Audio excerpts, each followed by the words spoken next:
My name is Andre Simino. I'm an index retirement expert, and one of the instruments that we broker is a niche product called Living Benefits. I want to take a few minutes today and just walk you through how Living Benefits works.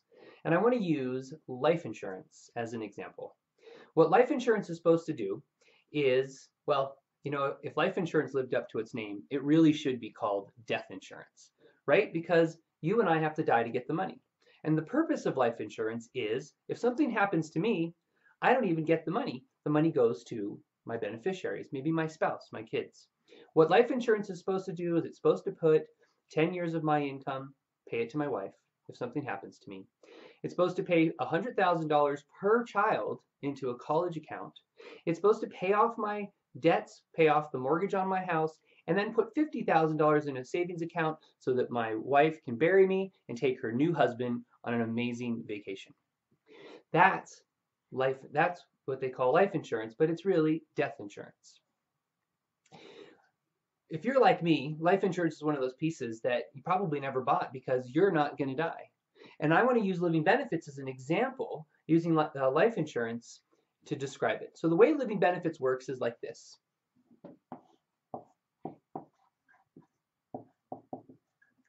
If this is your income and these are your expenses, we go through life making money. And sometimes you might know somebody that had a negative life event. And when that negative life events, and examples are heart attack, stroke, cancer, those are the three big ones. When that negative life event happens, for most of us, our income goes down, our expenses go up, and where these two pieces cross, 62% of middle Americans end up in bankruptcy. That bankruptcy is usually a medical bill related event. Health insurance pays the doctor. It pays for some of the treatment, but what it doesn't pay is the copay. Health insurance doesn't pay for lost income. It doesn't pay for the mortgage. It doesn't pay for kids' expenses. It doesn't pay for your spouse to stay home if you have that negative life event. What Living Benefits does is when you have that negative life event here, it looks at your life insurance and it turns on an income stream right there at that negative life event so that that bankruptcy never happens. Very simply, what two of our companies figured out how to do is they said, you know what, if we're going to pay you because you died, let's pay you to keep you alive. Living Benefits pays in three ways. It pays for terminal illness, number one. Let me tell you a story. We had a young lady about 12 years ago. She was a single mom, two beautiful little girls. Unfortunately, no husband in the picture, and her mom and dad were passed away. She got cancer, and for 2 years, she fought cancer. And at the end of the 2 years, her doctor called her into the office and said, I'm really sorry, but I got to tell you that you're terminal. We've tried everything. And she said, wait, I'm a single mom. I have two little girls. I have no husband in the picture. My mom and dad are alive. She said, what about this experimental surgery? And the doctor said, I'm really sorry, but health insurance doesn't pay for experimental surgery. So a little bit distraught, she drives home. As she's driving home, she calls her life insurance guy and tells him, hey, I got to make sure my affairs are in order. And he says, wait, stop. You have Living Benefits. And she didn't even realize that she had them. They submit a claim. 10 days later, she gets a check for $100,000, takes the money, pays for the experimental surgery, and today, 12 years later, she's still alive. Now that should be called life insurance. Terminal illness will pay up to 90% of your death benefit. So if you had $500,000 or $500,000 of life insurance, that terminal illness, 90%, would pay $450,000 to you, and you can do anything that you want with it. The second way it pays is if you have a critical illness.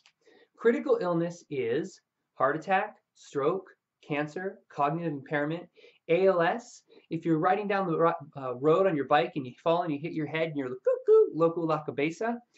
If you lose an arm, if you go blind, if you lose an organ, all of those are considered critical illness. Critical illness will pay up to 75% of your death benefit. That 75% of the 500,000 would be $375,000. We had a gentleman just a couple years ago. Him and his wife owned a farm, a couple of kids, and he had one of those doing some weightlifting in his basement and had one of those chest pains. And he said, feels like I'm having a heart attack. Ends up going to the doctor. They fight for life him down to the hospital. Turns out he was having a heart attack. Luckily, they caught it in time and they saved him. About 6 weeks later, he's home recovering and he has that sharp pain again. He feels like he's having another heart attack. They fight for life him right from his farm, took him to the sick hotel. That's the hospital.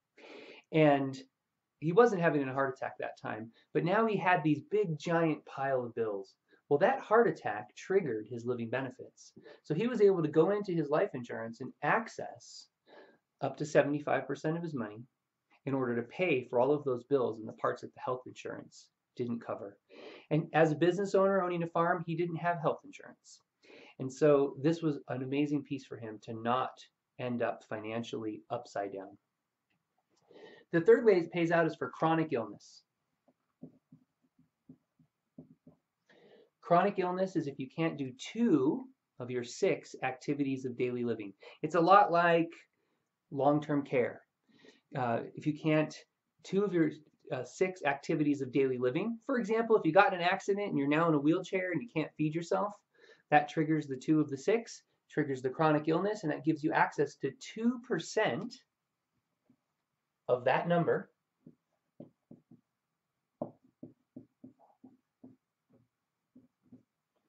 That works out to $7,500 a month for chronic illness, and it pays to you for 50 months.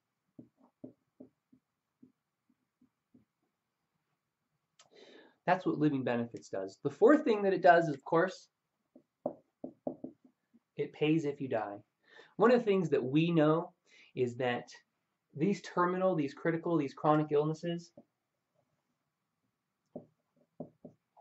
you and I are 8 times more likely to have one of these chronic illnesses before we have that one death. As a matter of fact, today, for every 8 terminal, critical, and chronic illnesses, we pay 1 death benefit. Living benefits.